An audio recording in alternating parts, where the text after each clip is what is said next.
Is that him giggling? Karl, are you there? Hi, Karl. Yeah, I don't know. Yeah, we can hear you. What's up? Oh, yeah.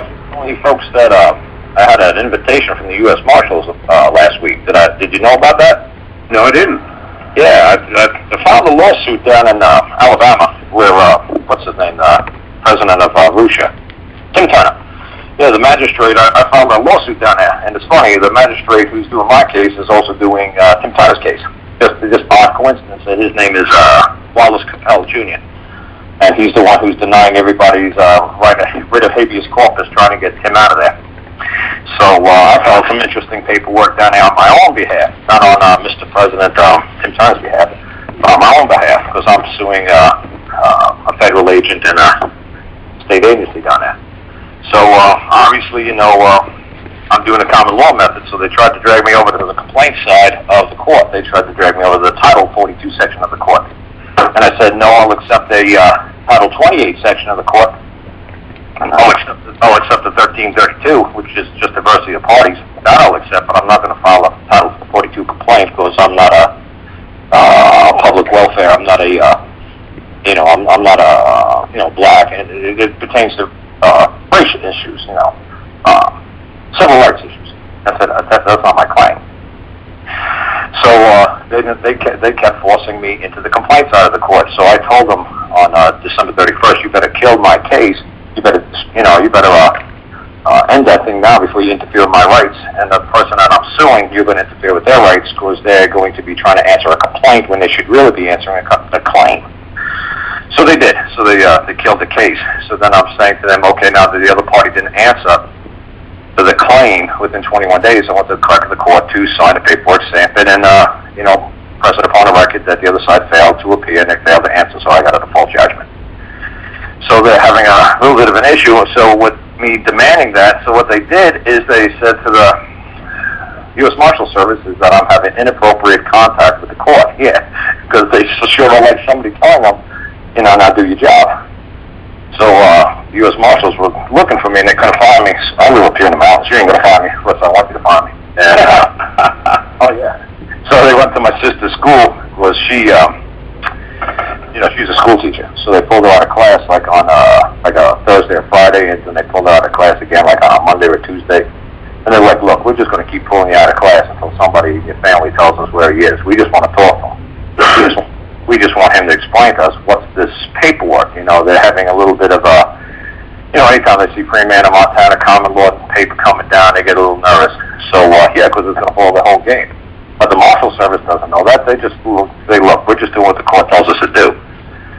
So I said to them, I said, look, I'll come down to you. I don't want you coming up here to me. I don't want you hurting any of these animals. I don't want anything going wrong. I said, they don't need the stress. Neighbors don't need the stress. I said, I'll come on in. I'll be there on Wednesday. So I got there a little late, but I showed up. And me and my sister, it's funny, we're sitting in the lobby. I said, holy cow, if they try to arraign me, it's going to be the longest arraignment in U.S. history because they're never going to get a contract with me. So I'm just going to keep saying to them, what's the nature of the person whom you seek, and, do you have a claim?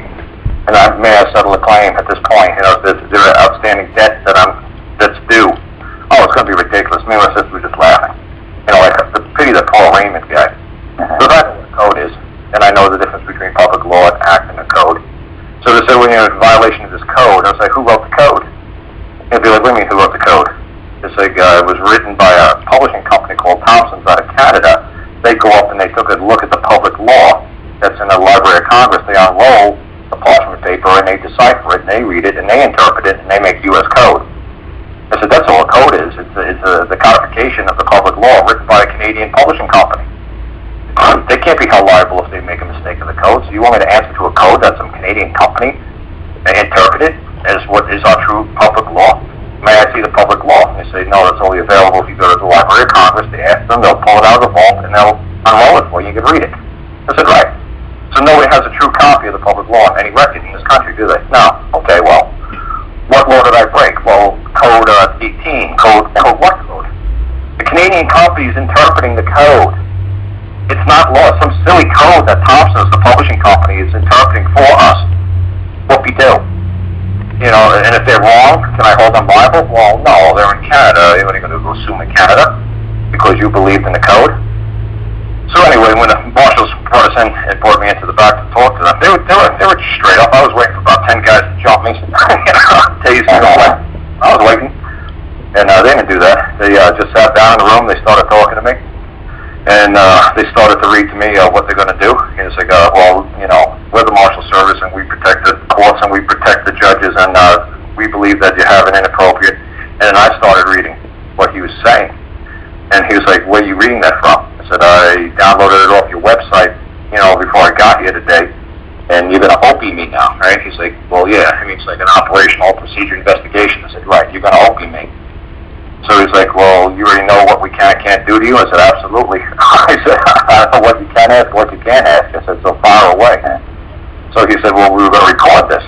He said, well, you said you record everything with the clerk of the court's office. I said, yeah, I got about 30 calls that I made down to there over the past 2 months. So I said, yeah, I got plenty of phone calls I recorded, and I was sweet in a part of them because I knew I was recording them. And I knew one day they'd try to say I was threatening them. That's why I recorded everything. I said, here's the CD. So it's so funny. They said to me, you record me if you can record us if you wish, but we're going to record you. I said, yeah, that's fine. I don't care. I said, but I don't feel the need to record you. And he's like, well, why not? I said, because you're a man and you're a man. And he's like, what? I said, you're not. I said, look, if you're going to say something and I don't like, I'm going to tell you. You went too far. You can't ask me that.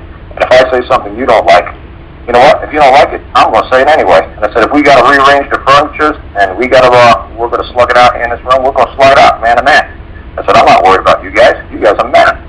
Now, I said, if you want to do a Nancy boy complaint against me, and you know, and say that we got into a fight in this room, I said, I'll call you a bunch of Nancy boys. I said, you know, walk out of this room with a bunch of teeth in my hand. Oh well. I said, but you're a man and I'm a man. We're going to speak man to man.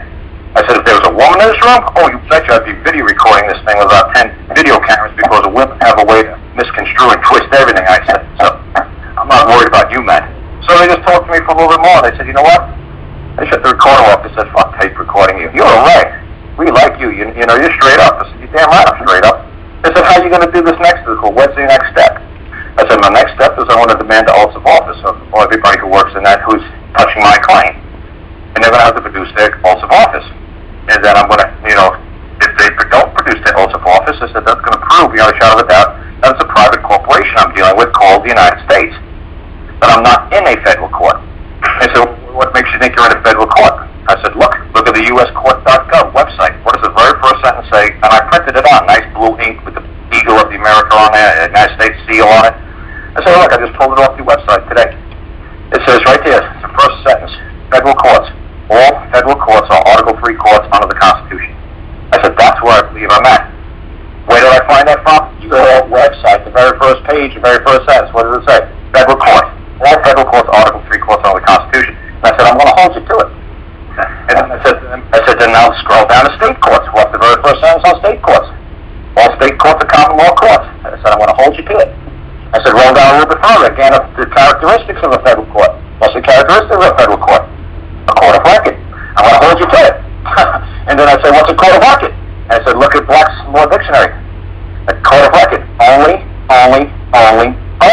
moves under the common law. I said, I'm going to hold you to it. I said, then here's a map of the world. I said, you see all the blue countries? Those are all code countries, all civil code countries. You see the orange? There's only 5 of them left in the country, on the planet. And we're one of them. I'm going to hold you to it. Well, hey, you know what? We've gone through 2 hours. Do you take my number and give me a call? Also, I think I'm going to try one more thing here. Let me see if that's Steve. Steve, is that you in Central Florida? It's me. Hey, I want to introduce you, and please do call me. Let me give you my number before I do that, and I want to introduce Steve here. Give me a call, KL. Yeah. My number is 559-291-6188. Yeah, type it in the chat board. I did already. I'll do it again. But I appreciate it because I want to talk to you more. Maybe we'll have you on. Anyway, I got my friend Steve here from Florida. This is Rico Man, and he's got some phenomenal stories. Zeke, this guy is right up your alley, and he gives a lot of attributes to Dave Merlin. Anyway, Steve, this is Zeke. Zeke, this is Steve. Hey, Steve. Hey, Steve. Nice to meet you. Yeah, that's why I was chatting with you on Skype, saying it's nice to hear you got somebody here talking, telling people to read the damn law books. It's not that difficult. Well, Yeah, and they're listening to me. The marshals actually listened, and they watched, and they said, this is beautiful. Like, you can do whatever you want now, because we just had to make sure that you weren't doing anything nutty, like any free man of Montana. I said, look, I was guilty of that free man of Montana nonsense a couple of years ago. I wrote lawsuits that were hundreds of pages long. I said to the U.S. Marshals, read my lawsuit. And they said, oh, we ain't got time. I said, read it. It's one page. And I read it. I said, holy cow, one page. I said, who's the defendant? He says, it's a federal agent, a state agency, and it's under the control of the United States District Court in which you have the claim before now. I said, there you go. Anyway, Zeke, what